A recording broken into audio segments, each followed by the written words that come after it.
Hi, Kiko.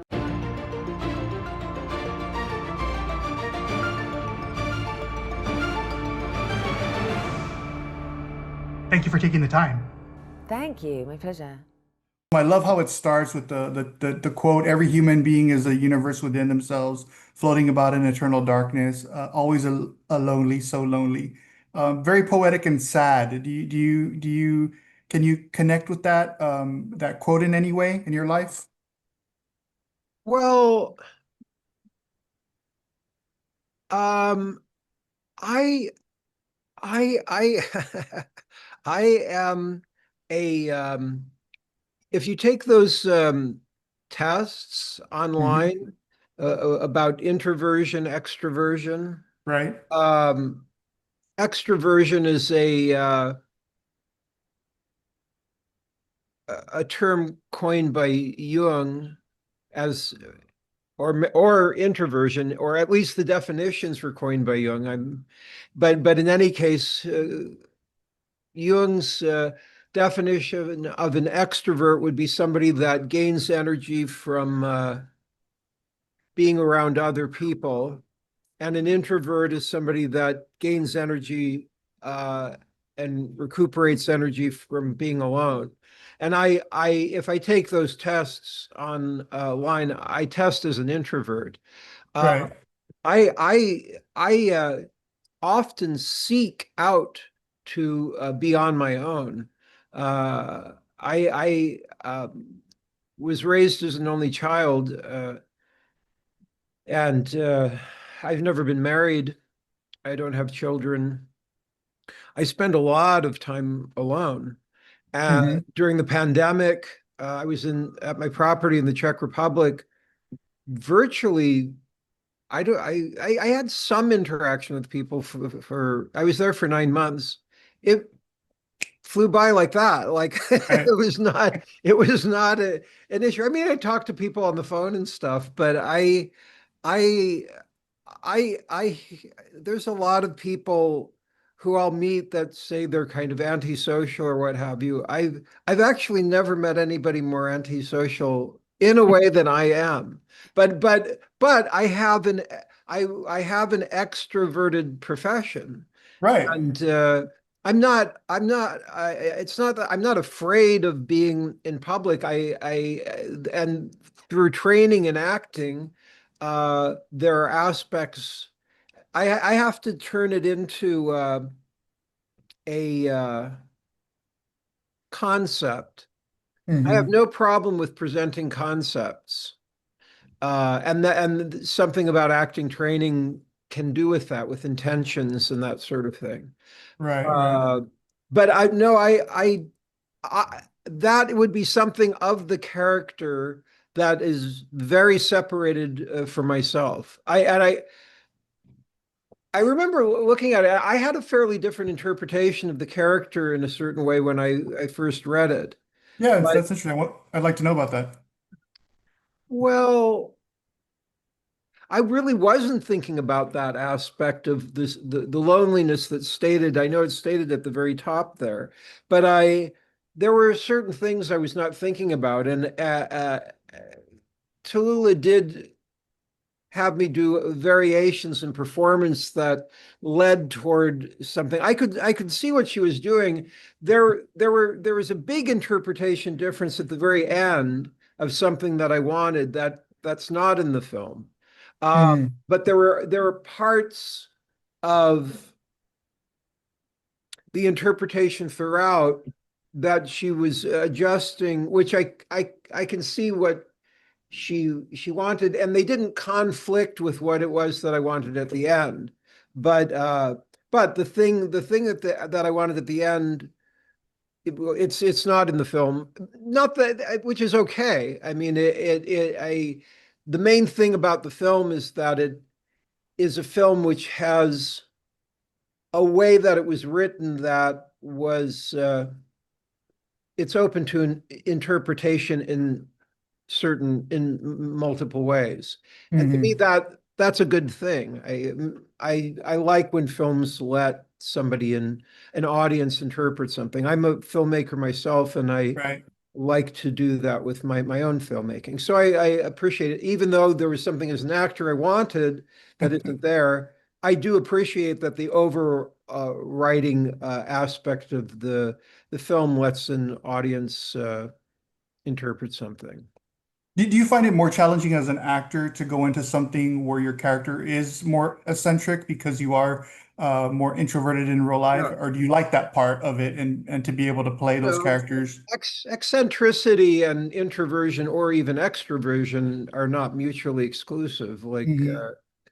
I would say the truth of it is everybody is eccentric. I mean, eccentric is a mathematical term used poetically. So to be centric is to follow a line, and eccentric is to go off of the line.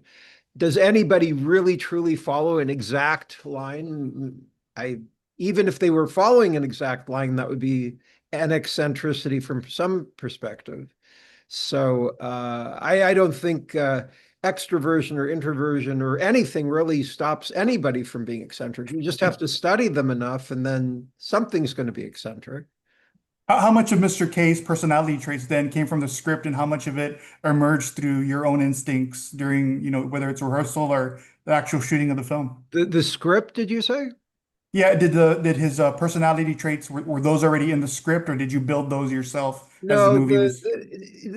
that was the thing, is that there were certain things that were very specific in Tallulah's head, Okay. and there were things that were specific in my head that were true to the words in the script, because it was written in that was open to interpretation, which was a good part of the script. But it also meant that I had a certain interpretation that was different. And again, most of it was okay in terms of, I would say 98% of the things, even if I had a differentiation of it, would be something that was, if Tallulah had an adjustment, that was an easy enough adjustment. There was this one thing at the end I really did want. I still think it would have helped the film, but it doesn't. The film isn't uh, wrong or anything because it isn't in there. I would have liked it, but ultimately that doesn't matter. The most, I mean,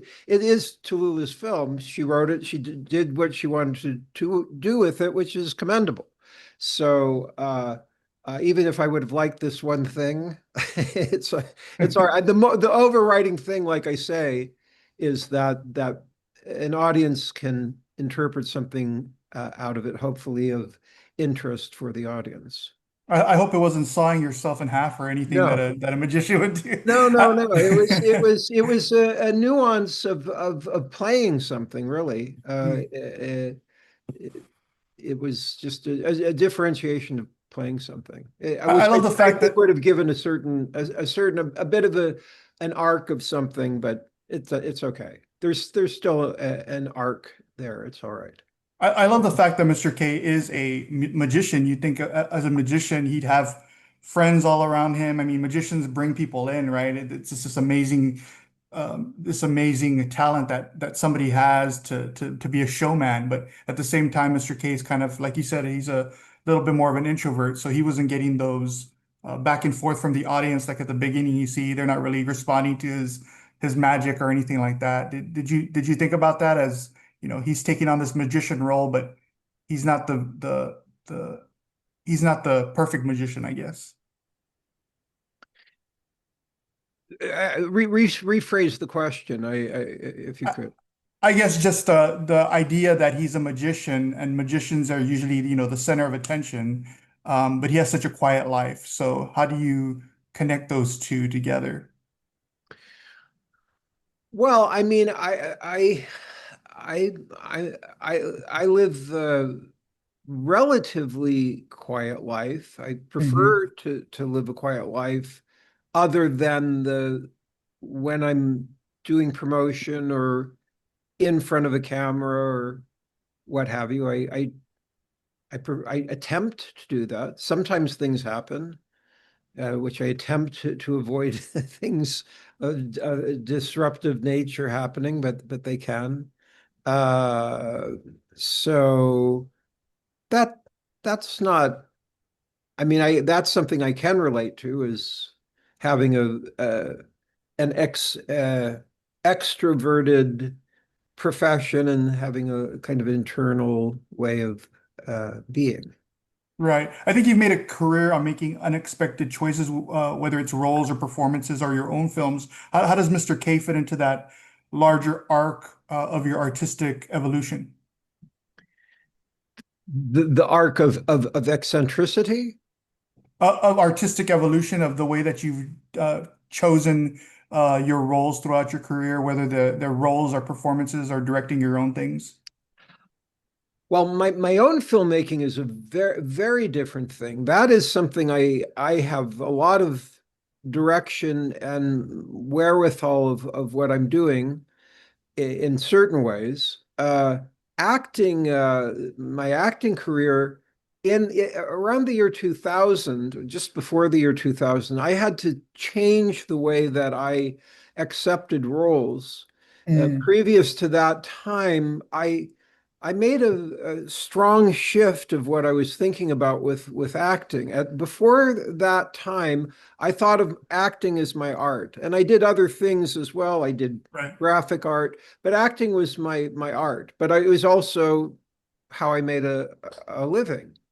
But I had started making my film. My first film I started shooting in 1995, or it was 96, but it started being developed in 95. And I'd been writing scripts before that.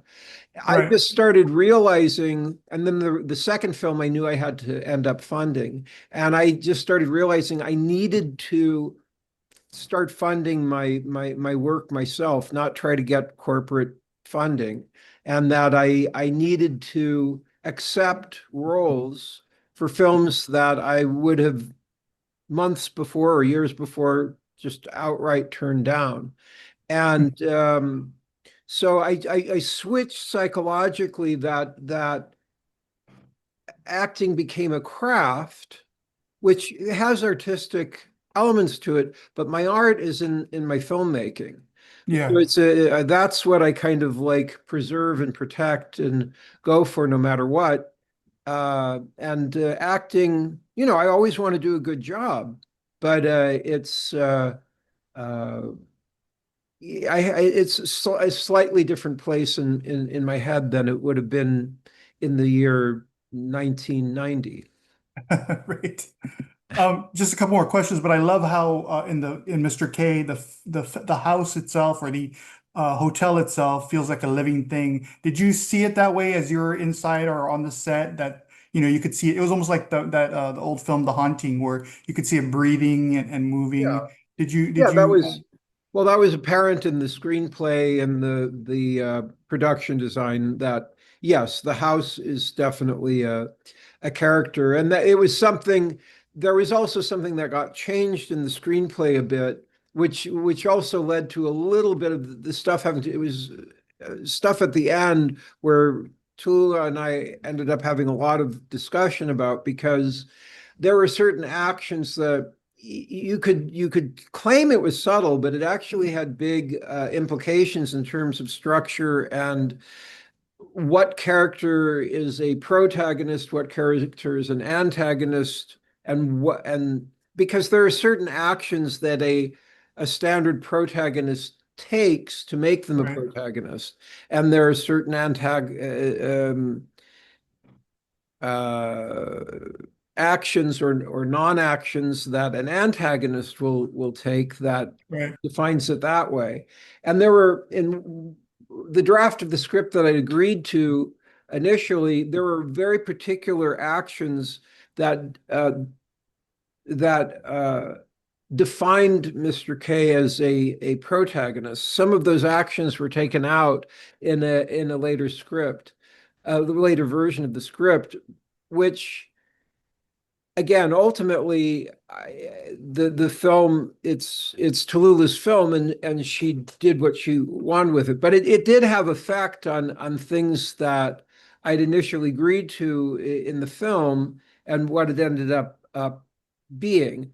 But again, ultimately, to me, the most important thing, I agreed to be an actor in it, and the most important thing that I did like about the film is that it was something open to interpretation, and it didn't pull it out of bounds enough to make it, an egregious thing, but it did cause discussion and concern. But yeah, the definitions of what the character of the place is, and which character is the protagonist versus which character is the antagonist is debatable. But that's okay. Yeah. It's okay to it's again, it's something that's interpretable in multiple ways, and that's ultimately a good thing where you can think and talk about that. So Right. yeah, Uh, yeah. I'll make this my last question, but what do you hope audiences will question or feel after spending time with Mr. K? Well, like I say, I've talked to people who really got a lot out of the film and uh, liked it very much, and I think they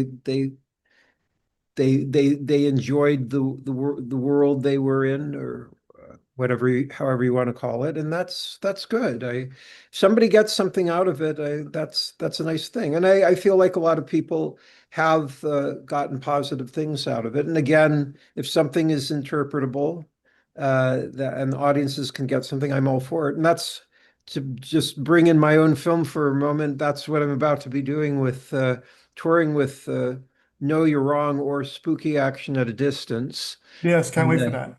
Yeah, yeah, definitely. I premiere tomorrow evening. It is a genuine premiere. First time I'll show it to an audience. I've showed it to filmmaker friends and such, but it'll be at the Museum of Modern Art. Uh, what is it, October 2nd, and then I'll be at the IFC with it right after Mr. K. There's 2 nights of Mr. K at the IFC. I'll do a Q&A for that. Then there's a week-long run of I perform a live show before whenever I present my films, have a Q&A after the film is done, and then a book signing. Then next I'll be in LA through the American Cinematheque at the Air. I think it's on the 18th and 19th. And a couple of days later, I'll be at the Los Feliz 3, which is also through the American Cinematheque with Mr. K, a Q&A for that. And then in Chicago, I'm forgetting the exact dates, but very Right. shortly thereafter, I'm in Chicago. One night of Mr. K Q&A, and the following night, my film with my shows. And so it's been kind of designed to be Yeah, able definitely. to talk about both of them at the same time, That's which incredible. has worked out for the most part. Sometimes I feel like, oh, am I pitting my own film against myself? We're But gonna get but it's worked out. It's okay. a little bit of a Crispin Glover whiplash, maybe. I don't know. Yeah. Overload. Hey, Yeah. Crispin, well, thank you so much for taking the time and Yeah. congratulations on everything that's going on in your career. And we can't wait Thank to let more people know about your films. I appreciate it. Thank you very much. All right. Have a good rest of your day. You too. Goodbye. Bye.